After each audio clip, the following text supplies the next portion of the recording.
Ladies and gentlemen, welcome in. Earlier today, we had the official launch of Season 2 for Black Ops 6 and Warzone. And to our surprise, not only are we already getting a new Zombies match, but we actually get this update at the start of the season rather than the Season Reloaded update. Now, this update is actually full of a crap ton of different things, between bug fixes, glitches, and gameplay improvement, to global updates like events, calling cards, new operators, bundles, stuff like that, multiplayer updates, Warzone updates, and zombie updates. For now, we are specifically focusing on the zombie update. Now, before we continue, if you want to, hit that like button, hit that subscribe button, it is free, and drop a comment on what you think about the new updates coming for Season 2 Zombies.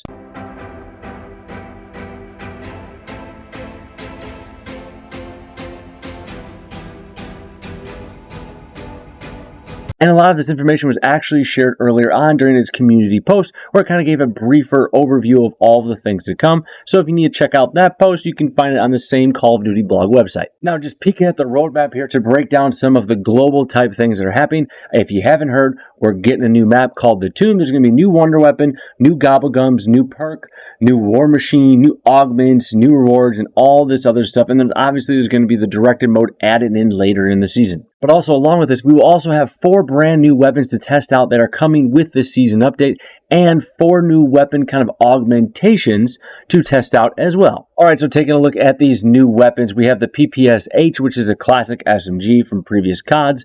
We have the Cypher 91 assault rifle. We got the Fen 82 LMG and the TR2 marksman rifle, which if you didn't know, it's like the FAL. Now, I'm just going to assume that the PPS-H SMG is going to be the best option out of these 4 to use in zombies, partly because it's kind of an iconic weapon, and the other part is the 2 other full auto weapons are both slow firing, and then we have a marksman rifle, which is obviously semi-auto. So unless that semi-auto turns into full auto when you pack-a-punch it, I'm still going to go with the PPS-H. And then for the new attachments, which I call them augmentations because it's kind of changing how the weapon's going to work, we have a crossbow attachment that is kind of like an underbarrel for a bunch of different weapons.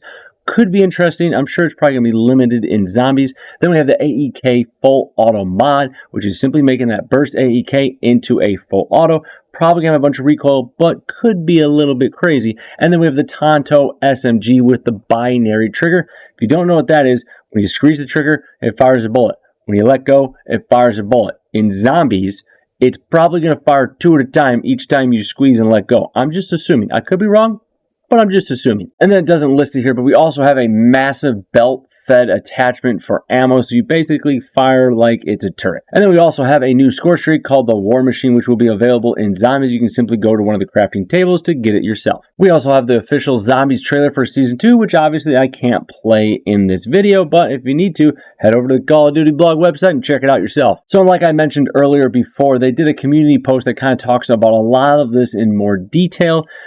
For the most part, it's pretty much you got done with Citadel, and it's just leading on to the story. We're kind of going into the caves from our success at Citadel and kind of going from there. Now, this is more of a global update, but it highly relates to zombies because you can now track certain challenges. So you're not kind of guessing and having to do the math on how many more headshots you need and stuff like that. It will track it in-game for you, just like we had for all of MW3. Now, there's also a boatload of weapon changes coming to Black Ops 6, but they're not specifically towards zombies. As we learned during MWZ, just because a change was made to MW3 didn't mean it was actually going to affect MWZ gameplay. So unless it specifically says zombies, there's probably not going to be a noticeable change. And now we have all the changes specifically towards zombies, which, as you'll see as I do a little scroll here, there's a lot of them. Some talking about the new stuff, some talking about the new gameplay and whatnot, but there's also a ton of bug fixes that we're kind of going to breeze through here. Now, I will warn you, some of these will directly affect the glitches that you have learned to love over time and go to for your camo grinding,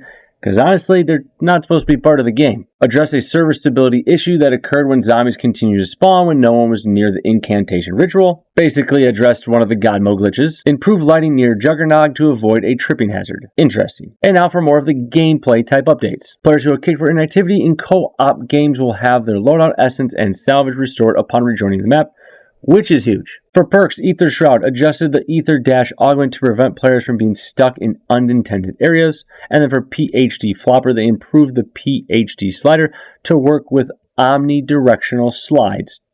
Nice. And a couple score streaks for the Chopper Gunner. They addressed an issue where the player could continue to shoot the Chopper Gunner weapon after the streak has ended, aka that AFK glitch everyone was doing on Liberty Falls, and then added Season 1 reloaded weapons to the mystery box. Thank God, because sometimes I really needed those, and the only way I could get one is brain one in. For enemies, we got the Amalgam addressed an issue where rarely the player would be let go immediately after being grabbed. And then for the Vermin, address an issue where the Vermin could hit twice in one attack. That's huge. They've been talking about that for quite some time now. And then Vermin will now ragdoll properly in the air when killed mid-leap. And then we got some updates for the SAM trials. Addressed an issue where crafted score streaks would be removed at the end of the trial if they matched the one used for the trial. Meaning if you needed to use the RXD card and you had one already, you wouldn't get it back afterwards. And then scaled the hand cannon trial time based on the current round up to 100 seconds at round 31 and up, and then address the issue preventing the SAM trials for being completed in split screen. For Gobblegums, we got some new ones. Dead Drop, Modified Chaos, and Quackarock, now available via in-game Gobblegum drops and the Season 2 Battle Pass. Address an issue where restocked Gobblegums would not be immediately available for use. Address an issue where the exit strategy Gobblegum would not be usable when the exfil radio was present. And then address an exploit that allowed players to keep timer-based Gobblegums after they have been consumed.